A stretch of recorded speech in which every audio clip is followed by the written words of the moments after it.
Welcome बच्चों। आज हम लोग विज्ञान भारती कक्षा 6 के अभ्यास कार्य पुस्तिका इकाई 3 पदार्थों का पृथक्करण पर आधारित प्रश्नों को हल करेंगे, जिसमें पहला प्रश्न है निम्नलिखित प्रश्नों के सही विकल्प छांटिए।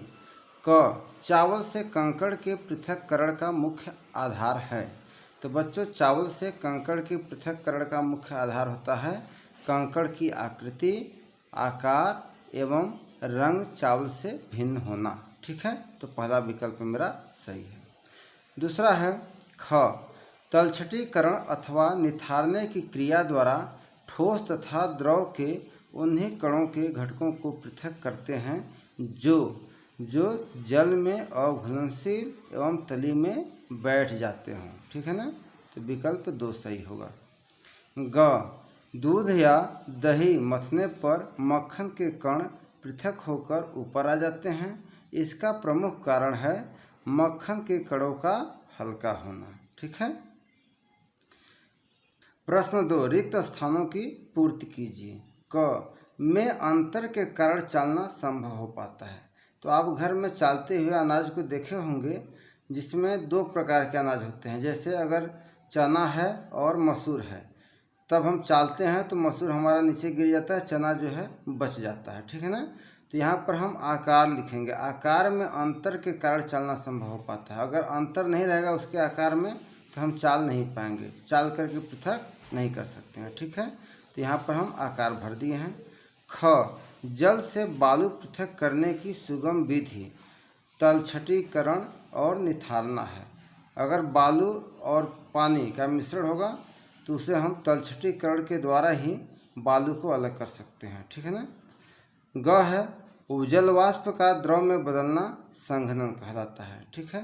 घ पृथककारी कीप की सहायता से 2 या 2 से अधिक अघुलनशील अमिश्रणी द्रव पदार्थों को पृथक किया जा सकता है। ठीक है, तो यहाँ पर अघुलनशील या अमिश्रणी आप भर सकते हैं। अंग शुद्ध पदार्थ का संघटन निश्चित होता है। ठीक है ना। अब प्रश्न 3 स्तंभ क तथा स्तंभ ख को सुमेलित कीजिए।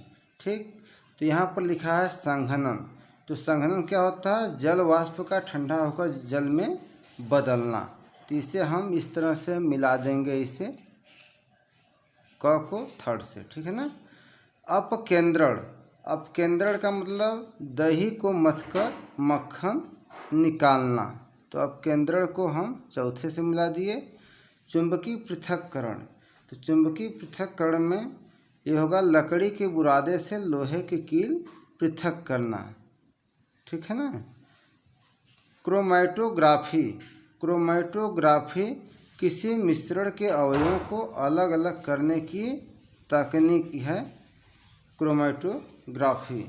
ऊर्ध्वपातन कपूर का जलकर गैस में बदलना, यानी किसी ठोस का बिना द्रव में बदले गैस में बदल जाना गर्म करने पर। अब प्रश्न 4 निम्नलिखित प्रश्नों के उत्तर दीजिए। क बालू और पानी के मिश्रण से बालू पृथक करने की विधि क्या है? तो बच्चों, बालू और पानी के मिश्रण से बालू पृथक करने की विधि है तलछटीकरण। ख क्रोमैटोग्राफी विधि द्वारा नीली स्याही की पट्टी का विभिन्न रंगों की पट्टी में विभक्त होने का प्रमुख कारण क्या है? तो क्रोमैटोग्राफी विधि द्वारा नीली स्याही की पट्टी का विभिन्न रंगों की पट्टी में विभक्त होने का कारण है कि नीला स्याही कई रंगों से मिलकर बनी होती है। ठीक है ना। ग बालू एवं जल का मिश्रण विषमांगी मिश्रण क्यों कहलाता है? क्योंकि मिश्रण में उनके अवयवी पदार्थों को अलग अलग देखा जा सकता है, इसलिए उसे हम विषमांगी मिश्रण कहते हैं। और समांगी रहता है तो हम उसे अलग अलग नहीं देख पाते। ठीक है ना। घ वाष्पीकरण तथा संघनन की सहायता से शुद्ध द्रव प्राप्त करने की क्रिया का नाम क्या है? तो बच्चों, वाष्पीकरण तथा संघनन की सहायता से शुद्ध द्रव प्राप्त करने की क्रिया को आसवन कहते हैं। ठीक है। अंग ओसाना विधि द्वारा गेहूं से भूसा किस कारण से पृथक होता है? तो बच्चों, भूसा गेहूं से हल्का होने के कारण ओसाना विधि द्वारा पृथक होता है। ठीक है ना। गेहूँ भारी होता है, भूसा हल्का होता है, इसलिए जब हम ओसाते हैं तो हमारा गेहूँ से भूसा अलग हो जाता है। प्रश्न 5, चित्र को देखकर सम्मुख दिए गए बॉक्स में ठोस पदार्थों से ठोस को पृथक करने की विधि लिखिए। तो बच्चों यहाँ पर आप देख रहे हैं कि यह ओसाना है ना, इसमें अनाज को भूसे से अलग किया जा रहा है, तो यह ओसाना हो गया। यहाँ पर आप देख रहे हैं कि अनाज को पत्थर पर पीट करके अलग किया जा रहा है पौधे से, तो इस प्रक्रिया को हम थ्रेसिंग कहते हैं, ठीक है ना। तो यह थ्रेसिंग हो गया। यहाँ पर आप देख रहे हैं कि अम्मा जो है थाले में कुछ लेकर के बीन रही हैं ना, चावल या दाल जो भी होगा, अनाज बीन रही हैं, तो इसे हम बीनना कहेंगे। और यहाँ पर आप देख रहे हैं कि यह आदमी चाल रहा है कोई सामान, जैसे मान लीजिए बालू ही चाल रहा है, तो ये चालना हो गया, ठीक है। बच्चों इस पेज पर आप देख रहे हैं कि प्रश्न नहीं है, एक वर्ग पहेली बनाया गया है। अब प्रश्न होता तो आप समझ जाते, ऐसे फिलहाल मैं बिना प्रश्न का समझाने का प्रयास कर रहा हूँ। इस वर्ग पहेली में जो है देखिए, जैसे यहाँ 1 लिखा है ना, तो बाएं से दाएं जब चलेंगे तो यहाँ पर है वाष्पन, अर्थात हो सकता है प्रश्न रहा हो कि द्रव का वाष्प में बदलना, तो हम यहाँ पर भर दिए वाष्पन। और प्रश्न नंबर 2 कहाँ है, तो प्रश्न नंबर 2 यहाँ पर है ना। जैसे आप पानी में सब्जी धुलते हैं तो क्या करते हैं, छानते हैं, तो यहाँ पर हो गया बाएं से दाएं चलेंगे तो छानना हो गया, ठीक है। प्रश्न नंबर 3 देखिए यहाँ पर है, यानी बालू को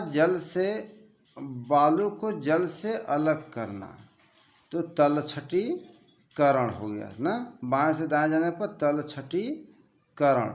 चौथा प्रश्न है, बालू और जल का मिश्रण कैसा मिश्रण होगा, तो बिसमांगी होगा। 5वां प्रश्न यह है कि अगर दूध को हम मथते हैं तो ऊपर क्या आता है, तो बाएं से दाएं जाने पे ये क्रीम हो जाएगा, ठीक है।